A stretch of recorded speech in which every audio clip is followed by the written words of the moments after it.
Meus irmãos, nós estamos começando hoje uma nova série de mensagens, uma série curta de mensagens, uma série de 3 mensagens que é a série Igreja Servidora. A Igreja Servidora.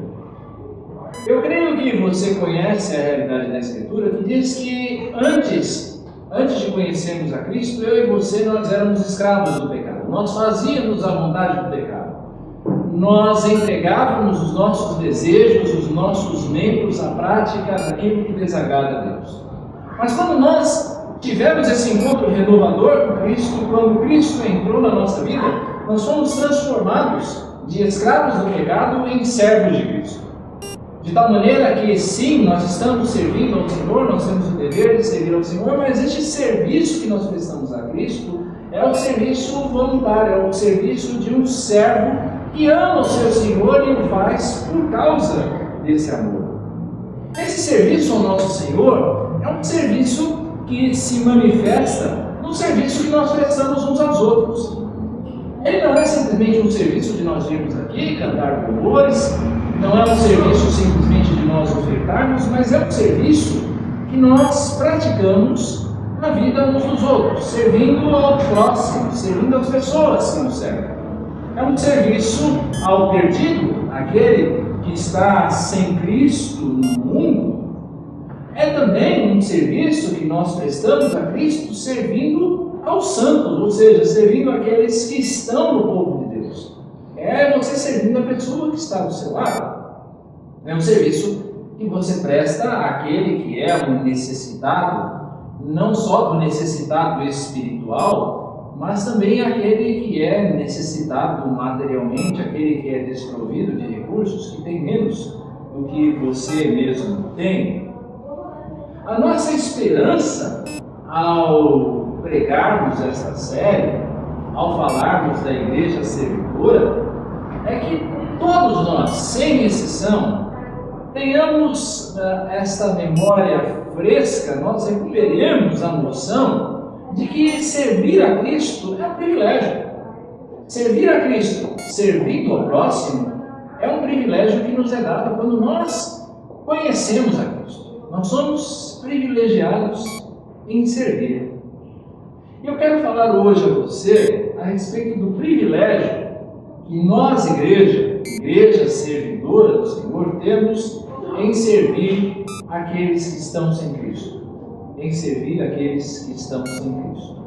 E eu convido você então a abrir a sua Bíblia na segunda carta de Paulo aos Coríntios, no capítulo 5. Segunda carta de Paulo aos Coríntios, capítulo 5, nós vamos ler os versos 18 a 21. E a palavra de Deus nos diz assim: ora, tudo provém de Deus que nos reconciliou consigo mesmo por meio de Cristo e nos deu o ministério da reconciliação, a saber, que Deus estava em Cristo reconciliando consigo o mundo, não imputando aos homens as suas transgressões, e nos confiou a palavra da reconciliação. De sorte que somos embaixadores em nome de Cristo, como se Deus exortasse por nosso intermédio. Em nome de Cristo, pois, rogamos que vos reconcilieis com Deus. Aquele que não conheceu o pecado, ele fez pecado por nós, para que nele fôssemos feitos justiça de Deus. Senhor, com a tua palavra lida, e ela em si já é suficientemente clara, Deus, para entender o teu recado, mas queremos mais, Senhor, e por isso nos aprofundamos, dá-nos clareza de mente e um coração disposto a te ouvir e te servir. Nós oramos, Pai, no nome de Jesus. Amém. Eu creio que você já assistiu um filme chamado A Lista de Schindler, a história de um homem, tchecoslovaco, que na época da Segunda Guerra Mundial salvou a vida de 1.100 judeus, chamando-os para trabalhar nas suas fábricas, e assim a vida deles foi preservada dos campos de concentração e das câmaras de gás nazista. No final, uma cena bastante tocante, enquanto Schindler está fugindo no avanço das forças aliadas, é entregue a ele, creio, um anel feito pelas pessoas que ele ajudou, que trazia um provérbio judaico que dizia assim: quem salva uma vida, salva o mundo inteiro. Quem salva uma vida, salva o mundo inteiro. Schindler, Oskar Schindler, ele salvou a vida de 1.100 judeus. É uma história verídica. Ele salvou a vida de 1.100 judeus. No entanto, o tempo passou e certamente aquelas pessoas que ele salvou a vida, que ele resgatou dos campos de concentração, elas morreram. O tempo passou e elas morreram. E o que vem depois? Ele pode resgatar a vida dessas pessoas, mas ele não pode resgatar a alma delas. Aquilo que vem depois que essas pessoas finalmente encontraram o seu destino e morreram. Eu quero dizer a você que a igreja, eu e você, que o corpo de Cristo, nós temos a chave para salvar não apenas o corpo das pessoas, não salvar apenas as pessoas no sentido físico, mas garantir também a vida eterna àqueles que estão destinados à perdição. Nós temos a chave para salvar não apenas o corpo, mas para salvar a vida eterna do ser humano, a vida eterna das pessoas. E aí eu pergunto a você se isso já não é suficiente para você considerar este serviço como um serviço muito maior e excelente. Algumas pessoas têm esse poder de salvar a vida, mas a igreja é dado o poder, é dada a autoridade para livrar as pessoas, a vida das pessoas do inferno. 2 Coríntios, capítulo 5, versos 18 a 21. 2 Coríntios é uma carta de defesa da autoridade apostólica de Paulo. Paulo, nessa igreja, ele estava sendo questionado na sua autoridade como apóstolo. Então, ele escreve 2 Coríntios, entre outros temas que ele aborda na carta, com o objetivo de defender a sua autoridade como um apóstolo. Nessa sessão específica que nós estamos vendo, Paulo ele apresenta as dificuldades do seu ministério. Ele vai mostrar que o ministério cristão, o ministério da palavra de Deus, de levar o evangelho, é um ministério tremendamente difícil. Ele é desafiador, ele tem dores, ele tem problemas, ele tem lutas, mas, ao mesmo tempo, Paulo vê o ministério cristão como um privilégio. É um privilégio em poder servir ao Senhor anunciando o Evangelho. O privilégio de poder tomar parte daquilo que Deus está fazendo no mundo, em resgatar vidas, em resgatar pessoas para o seu reino. Isso é um privilégio que Paulo vê. Nós vemos, meus irmãos, muitas vezes a tarefa de levar o Evangelho adiante como um fardo. Não é verdade? Às vezes a gente fala, puxa, eu tenho de evangelizar, nós nos sentimos culpados às vezes porque nós não evangelizamos. Existe essa visão da evangelização, do nosso compromisso em levar o Evangelho adiante como um fardo pesado que nós temos de levar. E talvez a culpa dessa nossa visão, sim, dela ser assim a respeito da evangelização, desse trabalho de ser um ministro do Evangelho, todos nós cremos, nós cremos que nós todos somos ministros do Evangelho, que a culpa de nós pensarmos dessa maneira talvez seja da igreja. Porque a igreja apresenta o serviço que nós prestamos aos perdidos, levando a eles o Evangelho, como uma obrigação. Quantas vezes você já não foi constrangido ou saiu daqui culpado por uma mensagem de algum pastor que veio falando: você tem de evangelizar, você tem de falar de Cristo, e você sabe, puxa, eu não faço tanto quanto eu deveria. Peraí, isso é uma obrigação, de fato, de todo cristão, mas antes de tudo, é preciso perceber que o que é nos oferecido no ministério cristão é um privilégio de servir. O privilégio de servir aqueles que estão sem Cristo no mundo. Paulo está mostrando aqui nessa sessão que o ministério do Evangelho, ele promove a renovação de todas as coisas. Se você voltar os seus olhos no verso 17, aquele verso que está imediatamente anterior ao texto que nós estamos vendo, você tem um texto que é muito famoso, que diz assim: e assim, se alguém está em Cristo, é nova criatura, as coisas antigas já passaram, eis que se fizeram novas. Paulo está falando que o ministério do Evangelho, que o Evangelho, quando ele entra na vida de uma pessoa, ele entra numa família, ele entra na sociedade, o Evangelho transforma, ele torna isso novo. E é realmente assim. O Evangelho, ele não renova apenas eu e você dia a dia. Não somos apenas nós, pessoalmente, individualmente, que somos transformados pelo Evangelho. Eu creio, e você faz bem de crer também nisso, até porque essa é uma visão que nós temos enfatizado bastante como igreja, aqui, desde que assumimos este ministério, de que o Evangelho, ele muda a família. Quando o Evangelho ele está numa família, ele muda essa família. É dinâmica em marido, mulher, pais e filhos, o Evangelho transforma.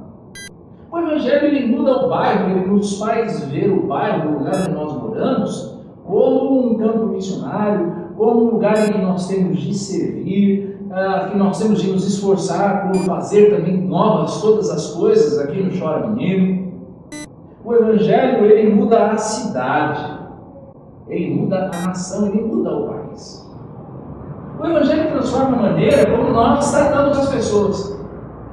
Se você tem uma compreensão correta do Evangelho, você vai tratar as pessoas de um modo diferente. Você vai tratar o seu cônjuge, você vai tratar os seus filhos, você vai tratar as pessoas com quem você trabalha de modo diferente. O Evangelho afeta a maneira como você trabalha, como você vê o seu trabalho. E a Bíblia nos mostra que, por fim, no final de todas as coisas, o Evangelho ele vai renovar toda a criação e vai livrar a criação do pecado e dos efeitos do pecado. O Evangelho tem esse poder renovador quando ele entra.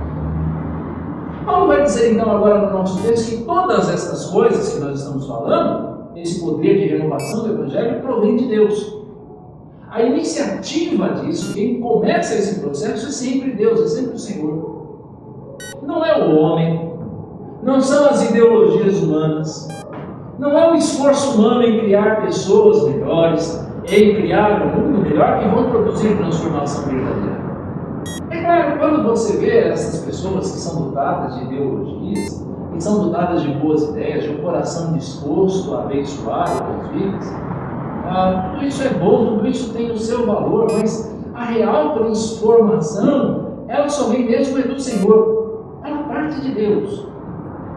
Se Deus não entrar para transformar, nada mais pode.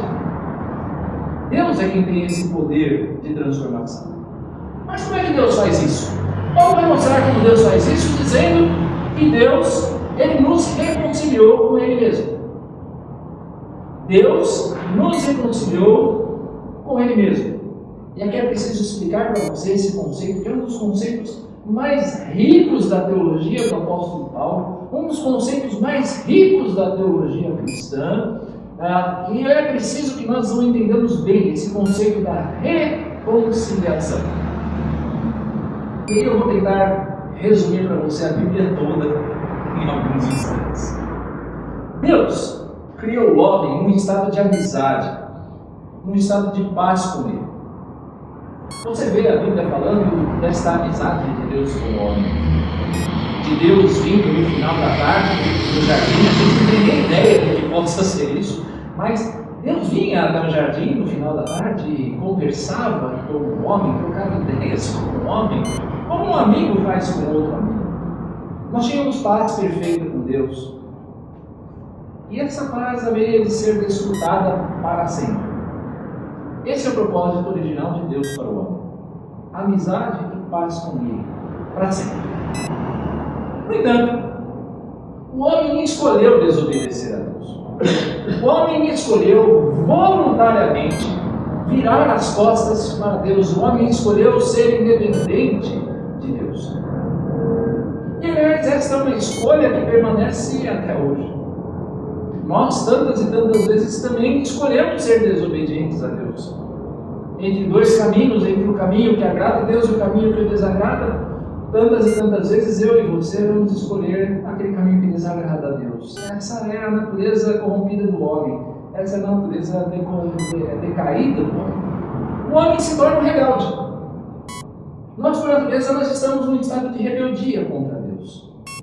Nós não queremos saber dele. Nós queremos virar as costas e queremos que, de fato, esse é o desejo mais profundo do homem decaído. O desejo mais profundo é que Deus morra. É que Deus nos deixe em paz. Então Deus, Ele toma uma iniciativa. Uma iniciativa que não é nossa. Mas é uma iniciativa que parte dele, pela sua graça, pela sua liberalidade, estabelecer paz. A nossa iniciativa em relação a Deus é uma iniciativa de amizade. Eu quero que você guarde bem esse conceito na sua cabeça. Ser inimigo, esse estado de inimizade, não é algo que parte de Deus para com o homem. É de nós para com Deus. É a gente que escolhe ser inimigo de Deus. E Deus, pela sua justiça, Ele é obrigado a julgar e condenar aquele que comete o pecado. Deus tem a obrigação, porque Ele é justo, porque Ele é santo, porque Ele é puro, de julgar o pecado, de condenar o pecador, o rebelde, aquele que se volta contra Ele, mas essa não é a sua vontade. Como nós falamos, o desígnio, a vontade de Deus é uma vontade de paz, é de proximidade. Deus não deseja que você esteja longe, Deus deseja é que você esteja próximo. Mas como é que Deus Ele faz isso? Sem perverter a justiça, sem deixar de ser justo. Alguém tem que pagar o preço pelo pecado, afinal de contas.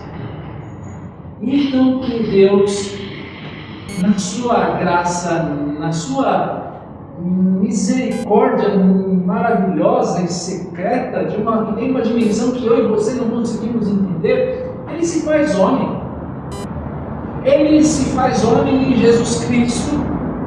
Ele vem até nós, Ele vive a nossa vida com todos os seus problemas, os seus desafios, Ele vive o nosso sofrimento sem pecado.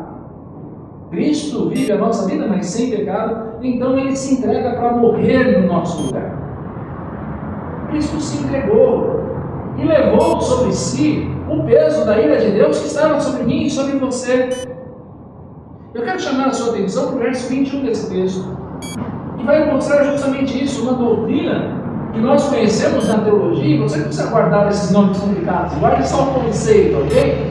A doutrina da dupla imputação. O que isso quer dizer? Isso aqui quer dizer que na cruz aconteceu uma troca. De uma maneira simples é isso. Eu tinha um justo, Jesus Cristo, de justiça perfeito, alguém que não tinha pecado, sobre quem na cruz foi lançado o pecado do povo de Deus, de todos aqueles que viriam a crer nele, que criam e viriam a crer nele. Sobre ele foi lançado toda a nossa injustiça. Cristo ali estava coberto de injustiça. Cristo estava ali sofrendo o juízo de Deus. E a troca é, nesse ato, a justiça de Cristo foi lançada sobre nós. Você entendeu a troca? A injustiça nossa lançada sobre Cristo e a justiça de Cristo lançada sobre nós. Entendeu? É o que o verso 21 diz. Cristo, aquele que não conheceu o pecado, Ele se fez pecado por nós, para que nele nós fôssemos feitos justiça de Deus. O nosso pecado lançado em Cristo e a justiça de Cristo lançada em nós. Perceba, com tudo isso, o privilégio que é confiado a você. O que é que você recebeu? Você que era um inimigo de Deus. Você que não queria saber dele. Você que queria que Deus morresse. Mas por causa do ato de amor de Deus revelado em Cristo Jesus, você recebe a reconciliação de graça. Deus, por meio de Cristo, pode novamente voltar a ser seu amigo. Você está entendendo isso? Você é inimigo e Deus faz você ser amigo de novo. Olha o privilégio. Havia um rei que certa feita viajava por uma estrada. Ele estava caminhando nessa estrada, ele estava sendo carregado lá na sua carruagem, e então ele encontra um soldado no meio da estrada com o pé na garganta de um homem. Então ele manda os soldados que estavam acompanhando pararem, e ele desce da carruagem e diz: soldado, o que é que aconteceu? Aqui, o que esse homem fez? Ele diz: majestade, nós prendemos esse homem porque nós soubemos que esse homem estava preparando aqui nesse lugar uma cilada para matar o Senhor.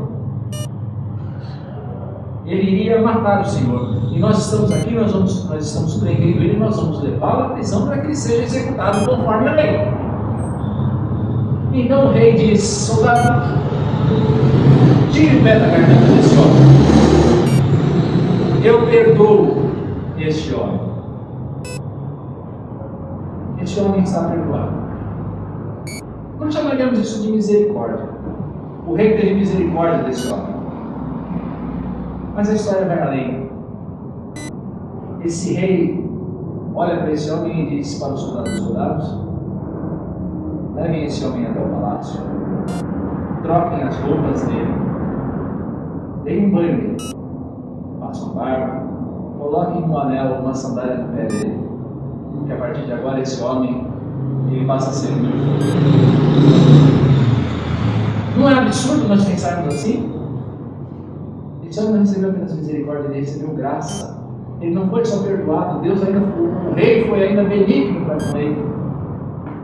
Pode parecer absurdo a mim e a você, mas é justamente o que Deus faz conosco. Deus nos dá graça. A nós que éramos rebeldes, a nós que éramos inimigos, por meio de Cristo, Deus nos torna filhos. Veja o privilégio que você recebeu. Imagine qual seria para você o presente mais caro do mundo. Qual o presente mais caro que você consegue imaginar?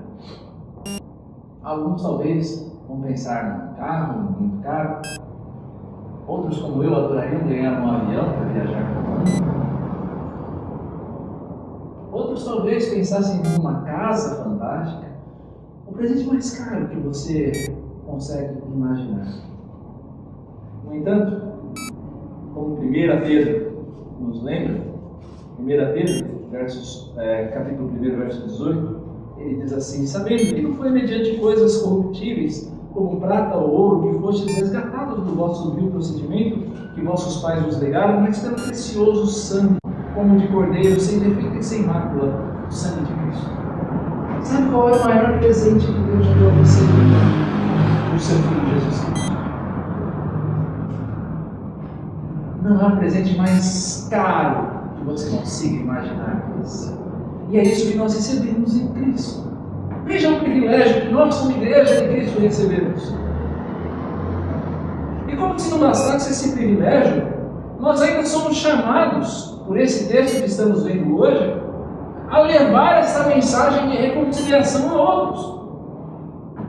Nós não temos apenas o privilégio de sermos os portadores dessa mensagem em nossa própria vida, mas nós temos o privilégio de sermos portadores para levar outras pessoas à mesma amizade com Cristo.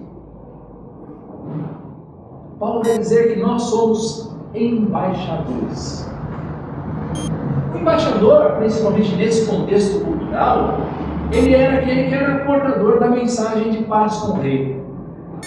É aquele que entrava numa cidade, uma cidade que estava para ser conquistada, e ele dizia: olha, submetam-se ao rei, porque se vocês se submeterem ao rei, ele quer ser bom com vocês.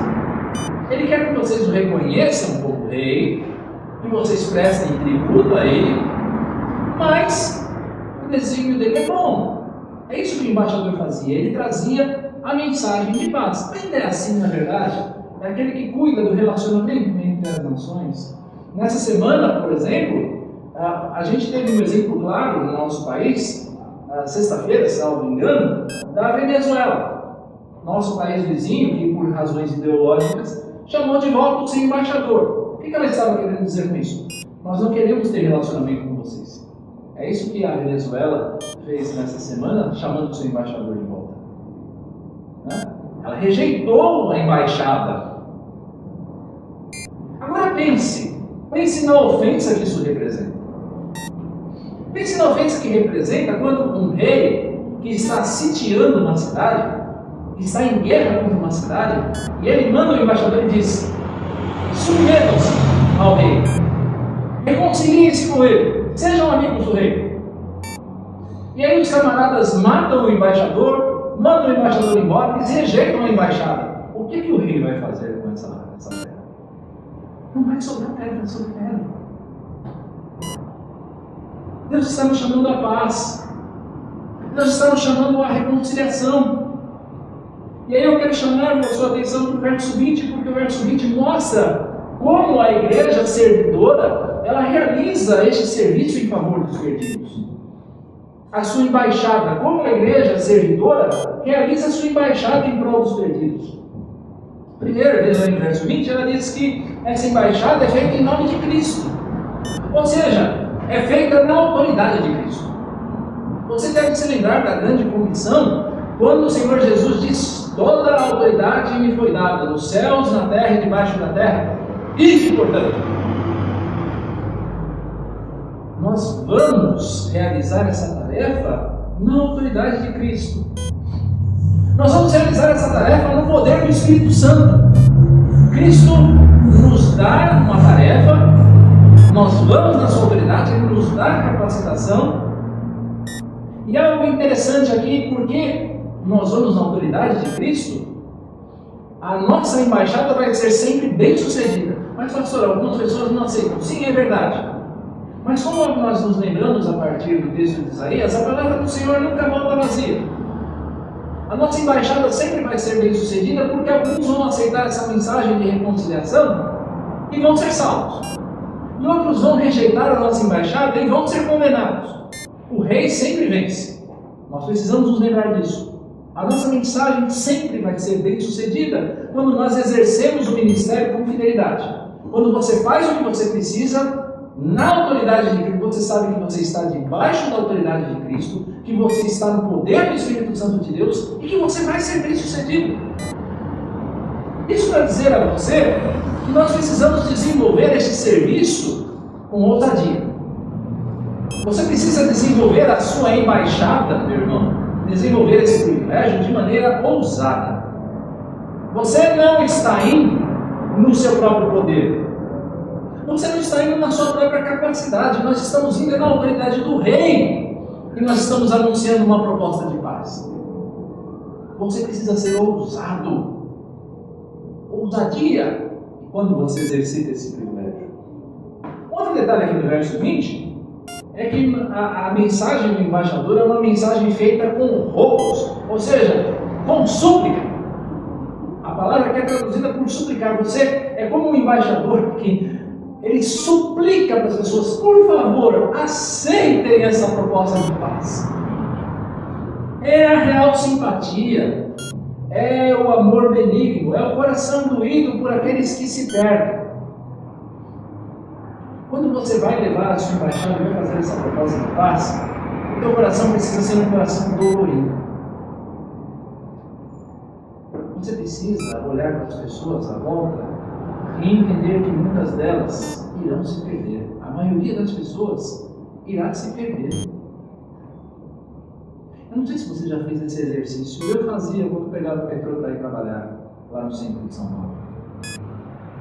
E você olha para as pessoas, aquele metrô lotado, e você olha para as pessoas nas ruas ali do centro de São Paulo, aquela multidão de gente que você vê.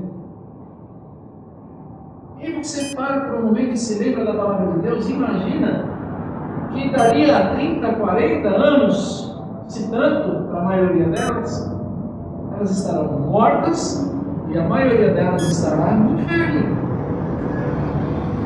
É por isso que, quando você nutre esse sentimento no teu coração, você vai fazer a sua embaixada com súplica. Meus irmãos, por favor, aceitem essa mensagem. Ela é a sua última esperança.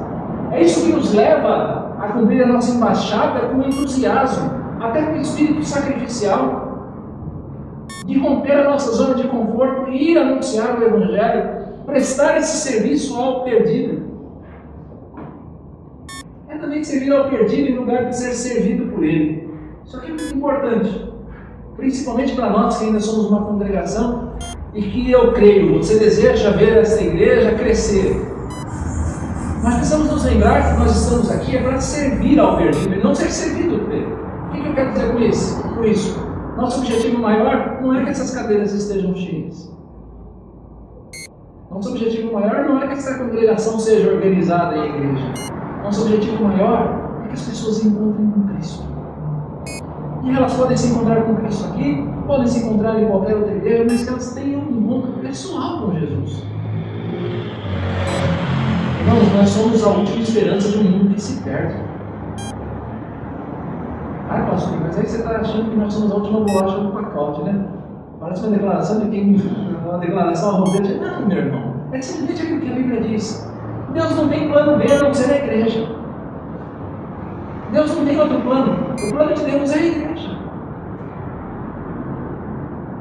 Essa embaixada também é um chamado à reconciliação. Você vê aí no verso 20, no final do verso 20, que diz: rogamos que vos reconcilieis com Deus. Se eu for pegar os originais aqui, na verdade esse aqui, vos reconcilieis, ela está na voz passiva.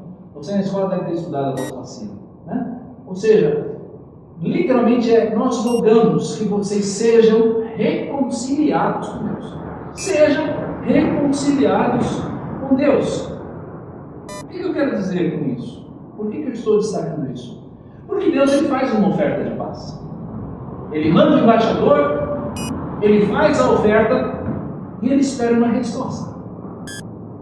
Deus já tomou a iniciativa. Deus já tomou a iniciativa. Ele não chamou a reconciliação, ele está chamando as pessoas à reconciliação, mas as pessoas precisam dar uma resposta a ele. Eu sei que o presbiteriano tem uma certa dificuldade com isso, de chamar as pessoas a uma resposta, mas é fato. Deus espera que nós respondamos em fé a esta chamada de paz dele. É o que nós queremos saber hoje. Estamos aqui entre nós hoje, um bom número, graças a Deus. Há pessoas que depois irão nos assistir pelo YouTube, lá na internet. É o que nós estamos tentando fazer aqui hoje. Essa igreja está suplicando a você: aceite pela fé a oferta de paz que o Senhor está fazendo a você. Aceite a oferta de paz que o Senhor está fazendo a você. Não existe serviço maior que a igreja possa prestar na sua vida do que esse. Chamar você a aceitar essa oferta de paz. De que adianta você ter paz com o mundo inteiro? É possível que você tenha paz com todo mundo. É possível que você tenha os seus amigos, e você tenha paz com eles, e você dê risada com eles, e você brigue com eles, e você converse com eles. Mas o que adianta essa paz se você não tem a paz que realmente importa, que é a paz com Deus? Essa oferta, ela é recebida, como nós dissemos, por meio do reconhecimento e da fé. Reconhecimento da nossa rebeldia. Aceite essa oferta reconhecendo que sim, você é um rebelde, de que você pecou contra o Senhor. Reconheça que a sua vida ela está em risco. Meu irmão, a sua vida está em risco.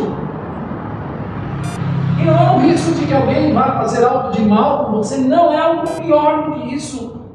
Porque podem até matar o seu corpo, mas o pior ainda está por vir.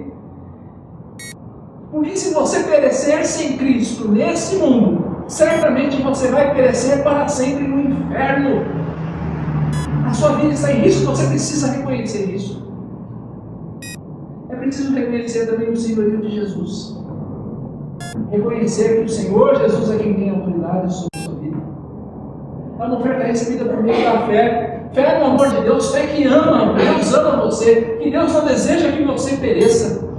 Fé na obra que Cristo realizou, de que fato a justiça dele foi imputada sobre você. Fé no poder que ele tem para te salvar, porque ele morreu e ressuscitou. Diga sim a tudo que a Bíblia diz a seu respeito. Diga sim a tudo que a Bíblia diz a respeito de Deus. É assim que você responde a essa oferta de paz. A você, e já conhece o Senhor entretanto. E é possível que muitos de nós estejamos nessa situação. Porque eu já estive nessa situação muitas vezes. E pode ser que você também esteja. Você já conhece o Senhor. mas você precisa de reconciliação porque você anda vacilando. Você é aquele filho que, de alguma maneira, se afastou da vontade do Pai. A oferta de paz, eu quero dizer a você, ainda está de pé. A oferta de paz ainda está de pé a você.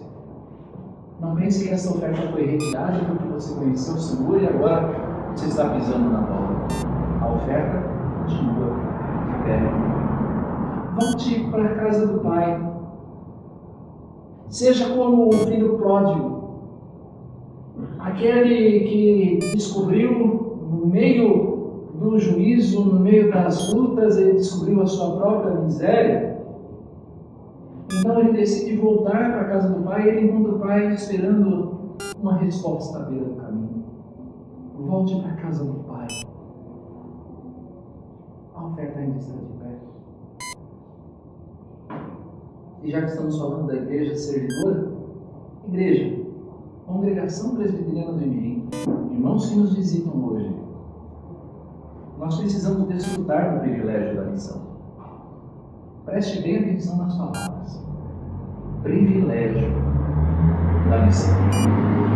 Nós precisamos desfrutar disso. Como nós desfrutamos desse privilégio? Você pode desfrutar desse privilégio em fazendo missão você mesmo. Eu não estou falando para você ir lá para a Tailândia, lá para a Austrália. Se este é o desígnio de Deus para a sua vida, glória a Deus, vá. Mas você pode ir e fazer missão onde quer que Deus te mande. Pode ser na sua casa, no seu prédio, pode ser na sua escola, pode ser no seu trabalho. Vá, desfrute do privilégio indo. Desfrute do privilégio suportando aqueles que vão, sendo fiel aos seus dízimos e ofertas. Nós decidimos no nosso plano bienal fazermos uma oferta mensal para missões. É assim que você suporta aqueles também que vão levar a mensagem do Evangelho adiante. E você está tomando parte disso. Suporte em oração. Ore pelas missões toda semana. Você que pegou o nosso boletim, você tem aqui uma seçãozinha no seu boletim de missões. Nós estamos orando por um país por semana. Quantos de vocês têm orado nisso aqui durante a semana? Isso também é desfrutar do privilégio da missão. Ore por nós aqui. Ore pelo ministério do seu pastor. Ore pelo seu próprio ministério, pelo ministério dessa igreja. Nós temos de aproveitar cada oportunidade que Deus nos abre. E Deus abre muitas oportunidades para você todos os dias. Você é que não vê. Você é que não presta atenção. Todo dia você tem a oportunidade de compartilhar o Evangelho com alguém. Porque Deus ele não zomba de nós. Se Ele nos mandou fazer, Ele vai nos dar a oportunidade. Nós temos, meus irmãos, de aprender a chorar por aqueles que se perdem. Nós temos de aprender a chorar pelo nosso. Nós nos tornamos tão insensíveis ultimamente. Nós temos também de aprender a nos alegrar com a ovelha perdida. Às vezes a gente olha uma ovelha perdida, voltando para o aprisco, voltando para o rebanho, e a gente olha, legal, mais um membro para a nossa igreja. Irmãos, a ideia não é membro. Róis de membros eles vão e vêm. Eles aumentam e diminuem. É normal isso. Agora a verdadeira alegria é a alegria de saber que por meio do nosso intermédio o nome de uma pessoa foi arrolado no livro da vida. Está lá no livro da vida. Igreja do Imirim. Irmãos queridos, nós temos de recuperar em nós a alegria que existe no privilégio de servir ao Senhor, servindo aqueles que estão no caminho da perdição. Nós temos de recuperar esta alegria de servir aqueles que se perdem. Que o Senhor, por meio do seu Espírito, restaure em nós o vigor e a alegria de servir.